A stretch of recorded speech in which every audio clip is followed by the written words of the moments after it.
Hello guys, इस lecture में आपका एरियल ट्री डिस्कस करेंगे। तो सबसे पहले तो आपको बता देता हूँ कि जो ये आपका एरियल ट्री है, इसमें जो आपका ए, वी और एल है, ये आपका बेसिकली गाइस तीन साइंटिस्ट के नेम के ऊपर इस ट्री का नाम रखा गया था, जिनका नाम था आपका एडेल्सन, वेल्स्की एंड लैंडिस। अब गाइस बात आती है कि आपका एरियल ट्री है क्या। गाइस अगर एरियल ट्री की बात करूँ तो गाइस आपका aerial tree is a self-balancing binary search tree। Guys aerial tree भी आपका सिंपल एक बाइनरी सर्च ट्री ही है, बट सेल्फ बैलेंसिंग है। मतलब गाइस आपको याद होगा जब मैंने आपको limitation of binary search tree बताई थी लास्ट लेक्चर में, तो आपको बताया था कि अगर आपका given input sequence shorted order में हुआ, या तो असेंडिंग ऑर्डर में या फिर डिसेंडिंग ऑर्डर में, तो आपका जो बाइनरी सर्च ट्री बनेगा या तो वो राइट स्क्यूड बनेगा या लेफ्ट स्क्यूड बनेगा। और अगर आपको एक बात और भी याद होगी, जब मैंने आपको बताया था कि हमने बाइनरी सर्च ट्री हम इसलिए पढ़ रहे हैं जिससे कि मेरी सर्चिंग का टाइम कम हो जाए।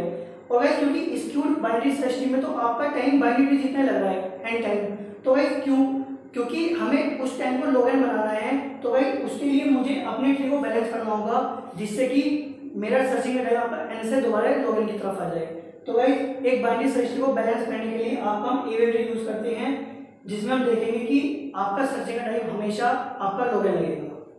ठीक है। अब गाइस जब मैंने आपको बताया कि इसमें हम आपको बैलेंस करेंगे ट्री को, मतलब सेल्फ बैलेंसिंग है, तो गाइस इसमें कुछ ना कुछ बैलेंसिंग के लिए यूज होगा। भाई ऐसा तो है नहीं कि आपको बाइनरी सर्च ट्री तो हम पहले ही बना रहे थे, बट वो आपका बैलेंस नहीं हो पाया था, उसमें आपकी सर्चिंग का टाइम दोबारा एन आ गया था। तो इसमें हमें कुछ ना कुछ ऐसा करना पड़ेगा जिसकी वजह से आपका ट्री बैलेंस होगा। तो गाइस वो चीज है आपकी यहाँ पर बैलेंसिंग फैक्टर।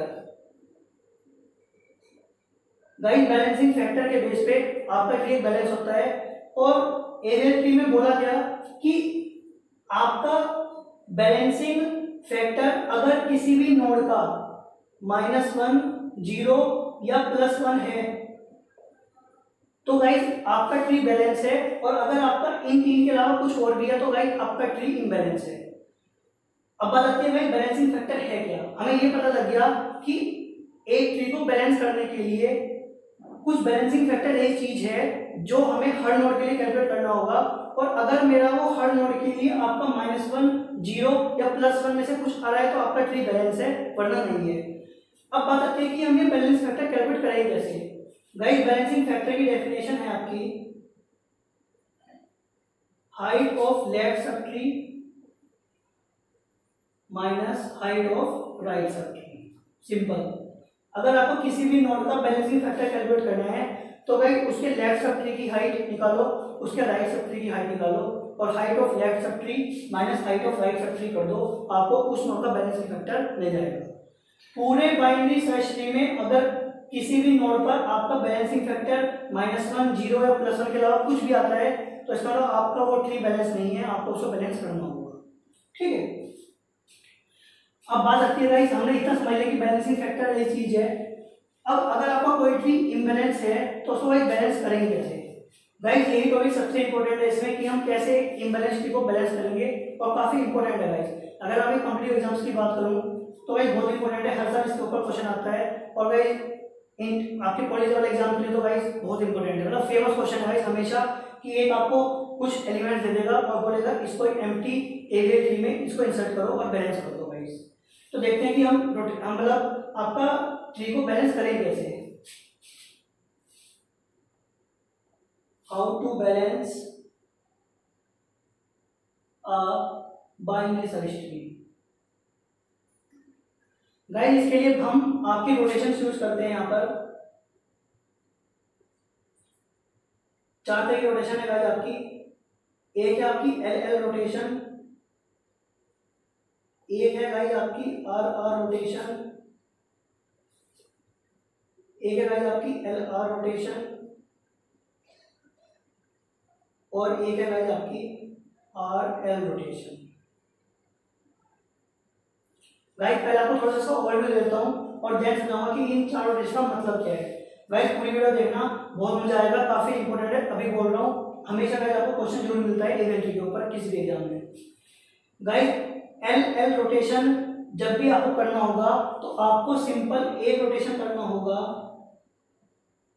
और वो भी राइट में। सबसे पहले गाइस जो यहाँ पे एल एल एल और आर है, इसका मतलब क्या है गाइस? एल का मतलब है गाइस आपका सिंपल लेफ्ट और आर का मतलब है गाइस राइट।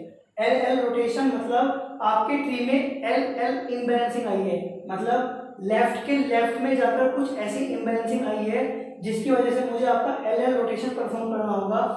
जब भी मुझे एल एल रोटेशन परफॉर्म करना होगा गाइस तो मैं अपना सिंपल एक रोटेशन परफॉर्म करूंगा और वो भी राइट में।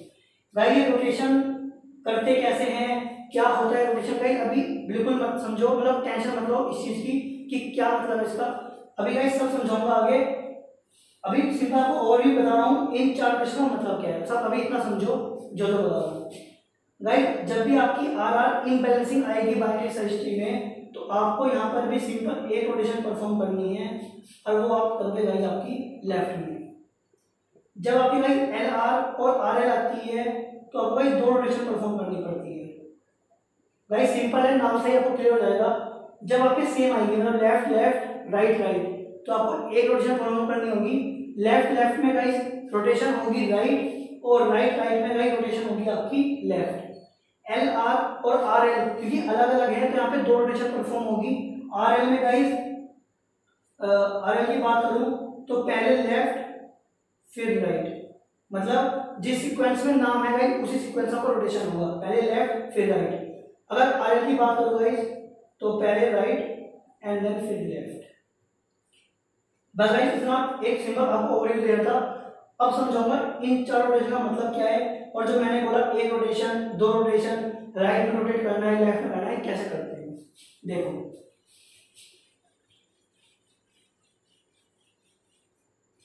गाइस लेट्स सपोज आपका ये ट्री बना हुआ है, पहले इतने ले लेते हैं गाइस। इसके लिए पहले आप बैलेंसिंग फैक्टर निकालो दोनों नोड का, इसका क्या होगा आपका +1 और इसका हो गया 0। गाइस यहाँ तक आपका दोनों नोड का क्योंकि बैलेंसिंग फैक्टर आपका सही है तो आपका इसका मतलब यहाँ तक आपका ट्री बैलेंस है।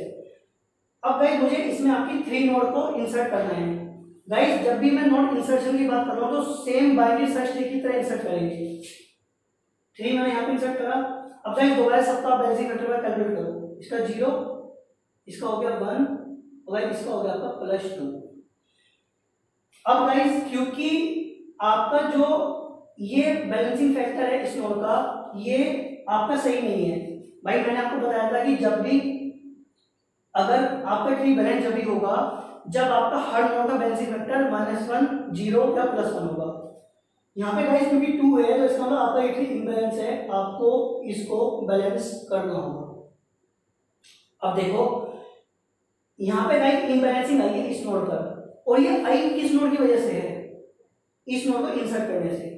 तो भाई जब आप पहले ये देखो कि जो ये वाली नोड है ये इसके रेस्पेक्ट में कहां पर इंसर्ट हुई है भाई। अगर मैं इस नोड के रेस्पेक्ट में बात करूं तो इसके लेफ्ट के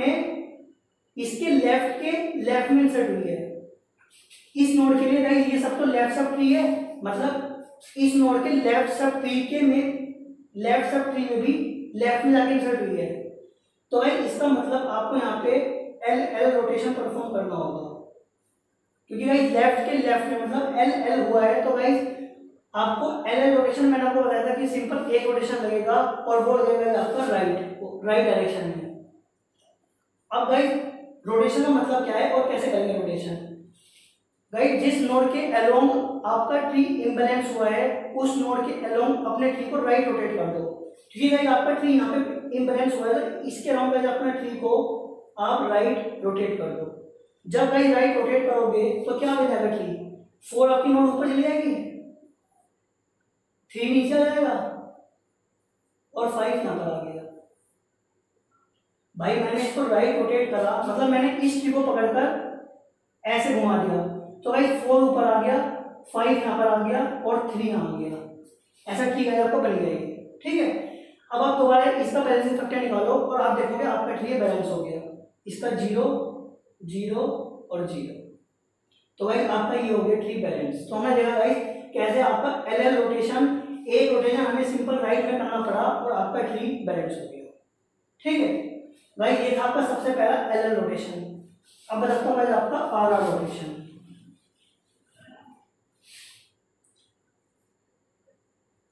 गाइस दोनों का आप एक बार बैलेंसिंग फैक्टर कैलकुलेट करो, तो भाई इसका बैलेंसिंग फैक्टर हो गया आपका -1, क्योंकि 0 -1, तो भाई इसका हो गया आपका 0, बैलेंस है। गाइस लेट्स सपोज मुझे एक नई नोट इंसर्ट करनी है, इसमें 10 कर दी। अब दो बार निकालो, इसका 0, इसका -1 और इसका -2। अब गाइस आपने देखा इस नोट को इंसर्ट करने से इस नोट का बैलेंसिंग फैक्टर डिस्टर्ब हो गया, तो मुझे यहाँ पे भाई दोबारा आप पर कुछ रोटेशन परफॉर्म करना होगा। कैसे करेंगे? क्योंकि गाइस आपका इस नोड पे इम्बैलेंसिंग हुई है, तो इस नोड के अलोंग देखो कि आपकी ये नोड कहां पर इंसर्ट हुई है।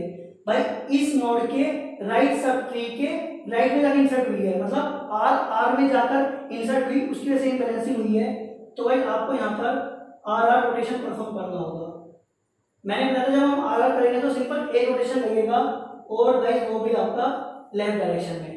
सेम वही जहां पर आपकी इम्बैलेंसिंग हुई है उसके अराउंड ट्री को लेफ्ट रोटेट कर दो, मतलब इसके अराउंड कहीं आप अपने ट्री को लेफ्ट रोटेट कर दो। तो भाई आपकी 7 बाई नोट ऊपर आ गई, 5 वाली यहाँ पर आ गई, और 10 यहाँ पर आ गई। अब दो बार निकालो भाई, 0 0 और 0, तो भाई आपका ट्री हो गया बैलेंस। तो भाई हमने यहाँ तक क्लियर कर लिया आपका कि आर आर रोटेशन का क्या मतलब है और एल एल रोटेशन का क्या मतलब है। अब देखते हैं आपकी एल आर रोटेशन। गाइस देखिए बहुत ध्यान से आराम से समझा रहा हूँ, इसीलिए समझा रहा हूँ क्योंकि गाइस काफी इंपॉर्टेंट है, जिससे आपको क्लियर हो जाए। गाइस अगर आपको ये 4 रोटेशंस बिल्कुल क्लियर हो गई कि हम कैसे अपने ट्री को रोटेट करते हैं, कौन सी डायरेक्शन में करते हैं और किस तरह करते हैं, तो गाइस सही बता रहा हूँ, एरिया ट्री आपके लिए बहुत आसान हो जाएगा। नेक्स्ट है गाइस आपकी एल आर रोटेशन।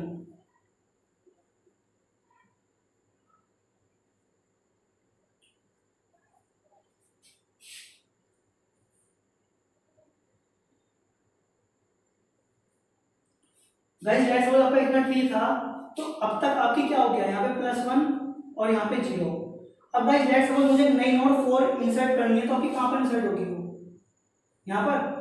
अब दो बार निकालो भाई आप इन तीनों का बैलेंसिंग फैक्टर, तो इसका हो गया 0, इसका हो गया -1 और इसका हो गया आपका +2। निकाल सकते हो अपने हिसाब से, height of left sub tree minus height of right sub tree. Guys दोबारा आपका यहाँ पर आपका इम्बैलेंसिंग हुई है, और हुई किसकी वजह से, इस नोड को इंसर्ट करने से। अब गाइस देखो इस नोड के रेस्पेक्ट में ये नोड कहां पर इंसर्ट हुई है, भाई इसके लेफ्ट सब ट्री के राइट में इंसर्ट हुई है, मतलब आपको एल आर रोटेशन परफॉर्म करना होगा। एल आर रोटेशन में आपके 2 रोटेशन लगते हैं। पहला लगता है गाइस आपका लेफ्ट एंड देन लगेगा राइट। गाइस इसका केस थोड़ा सा अलग है, एल एल और आर आर में तो क्या था, सिंपल जहां पे आपकी इम्बैलेंसिंग हुई है आप उसके अराउंड अपनी ट्री को डायरेक्ट लेफ्ट या फिर राइट रोटेट कर देते थे। बट यहाँ पर गाइस क्या करेंगे, जिस नोड की वजह से इंसर्ट हुई है पहले आप जस्ट उसके ऊपर वाली नोड को आप लेफ्ट रोटेट कर दो, मतलब आपका ट्री गाइस कुछ ऐसा बन जाएगा।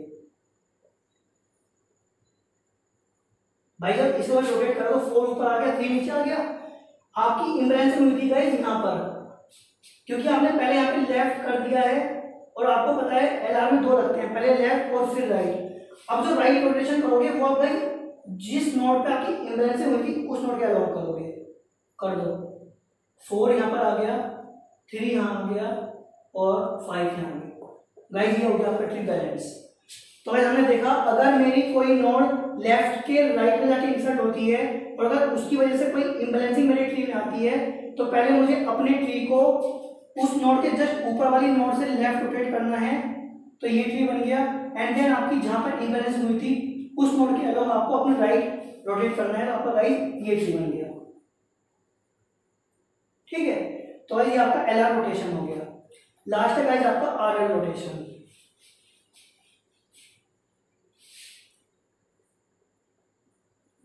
गाइस लेट्स सपोज अब मुझे नई वैल्यू इंसर्ट करनी है आपकी 7 गाइस यहाँ पे हुई है आपकी। अब एक बार निकालो इनका बैलेंसिंग फैक्टर, 0 -2 हो गया, 1 - 0 1 और 0।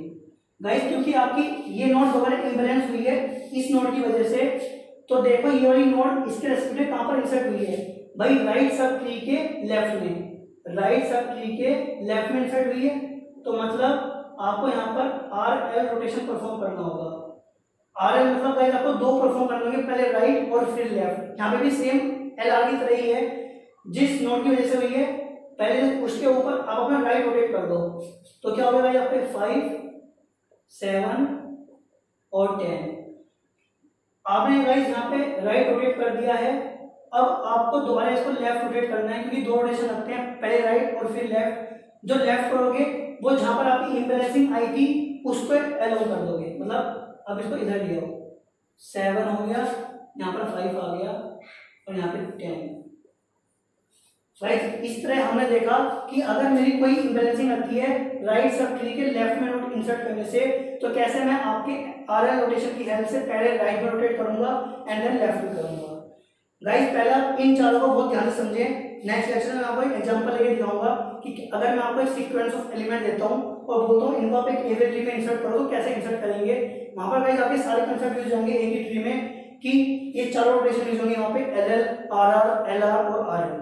पहले आप गाइस इन चारों कंसेप्ट बहुत ध्यान से समझें। कोई दिक्कत आती है गाइस बिल्कुल कमेंट करके पूछे अपने डाउट, जो भी डाउट आते हैं। मेरा आईडी दी हुई है गाइस डिस्क्रिप्शन बॉक्स में, वहां पे अपने डाउट पूछिए। टेलीग्राम का लिंक दिया हुआ है, वहां पे कहीं पे भी मतलब गाइस अगर आपको इन रोटेशन में कोई सी भी जरा सी भी कहीं दिक्कत है तो गाइस तुरंत मेरे से अपनी डाउट को रिजॉल्व कर लें, क्योंकि अगर आपको ये क्लियर नहीं होगा तो गाइस जो अगले लेक्चर में आपको इंसर्शन होगा एवरेज ट्री में, उसमें बड़ी दिक्कत आएगी गाइस। तो गाइस पहले आप इन सबको क्लियर करें, नेक्स्ट लेक्चर में मिल जाएगा आपके एवरेज ट्री के इंसर्शन के साथ। Thank you guys.